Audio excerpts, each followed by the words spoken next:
Add ചെയ്യുമ്പോൾ colour change, അതായത് blue മാറി പർപ്പിൾ ആവുമായിരുന്നു. ഇനി നമുക്ക് ബട്ടർഫ്ലൈ പീ പൗഡർ സൊല്യൂഷനിലോട്ട് ആൽക്കലി ആഡ് ചെയ്യുമ്പോൾ, ബേക്കിംഗ് സോഡ സൊല്യൂഷൻ ആഡ് ചെയ്യുമ്പോൾ ഉള്ള കളർ ചേഞ്ച് നോക്കാം. ഈ എക്സ്പെരിമെന്റിനായിട്ട് ആദ്യം വേണ്ടത് 25 ml വെള്ളം കപ്പ് 1 ഒഴിക്കുക. ഗുഡ്.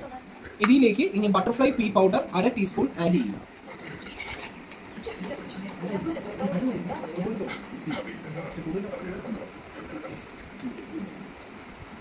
ഇനി അത് കലക്കി ബ്ലൂ കളറായിട്ട് 1/2 ടീസ്പൂൺ ബട്ടർഫ്ലൈ പീ പൗഡർ വെള്ളത്തിലോട്ട് ആഡ് ചെയ്ത് നമ്മൾ ബ്ലൂ സൊല്യൂഷൻ ഉണ്ടാക്കി. ഇനി ഈ ബട്ടർഫ്ലൈ പീ സൊല്യൂഷനിലോട്ട് നല്ല രീതിയിൽ കലക്കി ബ്ലൂ കളറാക്കുക. ഈ ബട്ടർഫ്ലൈ പീ സൊല്യൂഷനിലോട്ട് നമ്മൾ 1 teaspoon baking soda 1 teaspoon add ചെയ്യുക.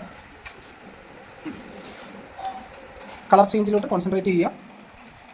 കലക്കുമ്പോഴത്തേക്ക് ബ്ലൂ കളർ മാറി ഏത് കളറായി സാത്വിക്? പച്ച കളറായി. നമ്മൾ ആസിഡ് ആഡ് ചെയ്തപ്പം ബ്ലൂ കളർ മാറി പർപ്പിൾ ആയെങ്കിൽ ബേക്കിംഗ് സോഡ ആഡ് ചെയ്തപ്പം ബ്ലൂ കളർ മാറി പച്ച കളറായി. ആ പച്ച കളർ ഒന്ന് പൊക്കി എല്ലാവരും കാണിക്കുമോ? നൈസ്. ഇതുകൊണ്ട് കളഞ്ഞിട്ടോ? അത് ഞാൻ നോക്കണം.